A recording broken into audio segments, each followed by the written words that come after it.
అది తెలంగాణ కర్ణాటక సరిహద్దు ప్రాంతం. 1972వ సంవత్సరం. సిరిసిల్ల అనే ఒక కుగ్రామం. ఆ ఊరు అడవికి దగ్గరగా జనసంచారానికి దూరంగా ఉండేది. అయితే ఆ ఊరిలో ఒకరోజు రాత్రి సరోజిని అనే 19 ఏళ్ల అమ్మాయి చర్మం నిండా దద్దుర్లు వచ్చి పడిపోయింది. ఆ ఊర్లో చూపించుకోవటానికి ఆసుపత్రి కూడా దగ్గరలో లేదు. సాయంత్రానికి సరోజిని చనిపోయింది. ఆరోగ్యంగా తిరిగే సరోజిని అలా ఎందుకు చనిపోయిందో ఎవరికీ అర్థం కాలేదు. సరోజిని పూడ్చిపెట్టారు. అయితే మరుసటి రోజు ఒక గొర్రెల కాపరి శ్మశానం వైపుగా వెళ్తుంటే సరోజిని శవం సమాధి బయట పడి ఉంది. నగ్నంగా పడి ఉంది. సరోజిని శవం దగ్గర ఏవో ముగ్గులు, కోడిగుడ్లు, నిమ్మకాయలు ఉన్నాయి. ఊరి జనం మొత్తం వచ్చారు. సరోజిని ఈసారి పోడ్చుకున్న తగలబెట్టారు. ఎవరో చేతబడి చేసి ఉంటారని ఊరి జనంకి అర్థమైంది. కొన్ని రోజులు గడిచాయి. నందిని అనే ఒక హోటల్ నడుపుకునే అమ్మాయి నోటి నిండా రక్తం కక్కుకొని చనిపోయింది. విచిత్రం ఏమిటంటే ఆమెకు కూడా 19 ఏళ్లే. ఆమెను కూడా పూడ్చిపెట్టారు. తర్వాత రోజు చూస్తే నందిని శవం సమాధి బయట ఉంది. అంతేకాకుండా ఆ శవం దగ్గరే ముగ్గు, కోడిగుడ్లు దొరికాయి. సరోజినికి చేతబడి చేసిన అతనే నందిని కూడా చంపాడు అని ఊర్లో జనం నిర్ధారించుకున్నారు. ఊర్లో చావులు ఆగలేదు. ఊరి జనాల్లో భయం మొదలైంది. ఆడవాళ్లు బయటికి రావడానికి భయపడుతున్నారు.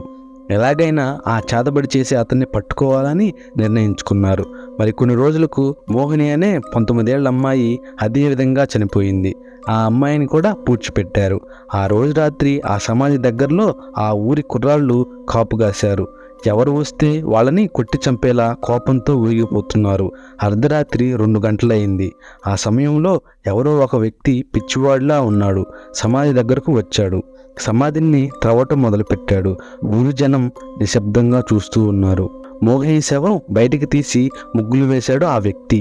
ఆ శవం ముగ్గు మధ్యలో కూర్చోబెట్టి మంత్రాలు చదవటం మొదలుపెట్టాడు. ఊరి జనాలు ఒక్కసారిగా అతని మీద పడి కర్రలతో కొట్టారు. తీసుకొచ్చి ఊరి మధ్యలో చెట్టు కట్టేశారు.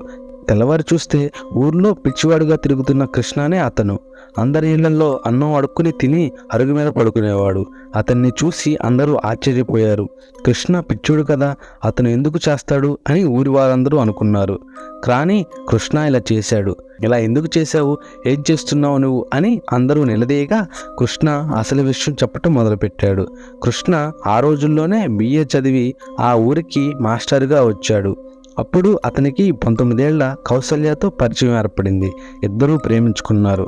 కానీ ఊర్లో వాళ్ళు అంగీకరించకపోవడంతో కౌసల్య బావిలో దూకి చనిపోయింది. అది తట్టుకోలేక కృష్ణ మతి స్థితిని కోల్పోయాడు. ఎలాగైనా ఊర్లో వాళ్ళ మీద పగ తీర్చుకోవాలి అనుకున్నాడు.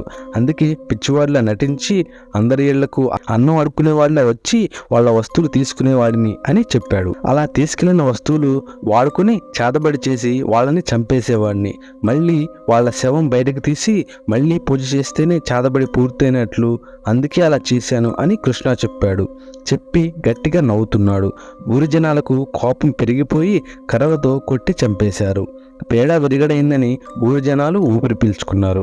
ఆశ్చర్యంగా ఊర్లో చావులు మళ్ళీ మొదలయ్యాయి. ఊర్లో జనాలకు మరింత భయం మొదలైంది. ఊర్లో ఆడవాళ్లు 6 దాటితే ఇంటి నుండి బయటికి రావడం మానేశారు. అందరూ కలిసి రచ్చబండ పెట్టుకున్నారు. ఒక మాంత్రికుడిని పిలిపించుకున్నారు. ఆ మాంత్రికుడు చెప్పిన మాటలు విని ఊర్లో జనం ఒళ్ళు గగురు పుచ్చింది. కృష్ణ పగతో చనిపోవటం వల్ల మరియు అతని క్షుద్ర శక్తులు కలిసి ప్రేతాత్మగా మారాడు అని ఆ మాంత్రికుడు చెప్పాడు. అందరూ తమ ఇంటి చుట్టూ మేకులు కొట్టండి అని చెప్పాడు. కృష్ణ శవాన్ని తవ్వించి దహన సంస్కారాలు చేయించి కాల్చివేశాడు మాంత్రికుడు. అప్పటి నుండి ఊర్లో అలాంటి చావులు జరగలేదు.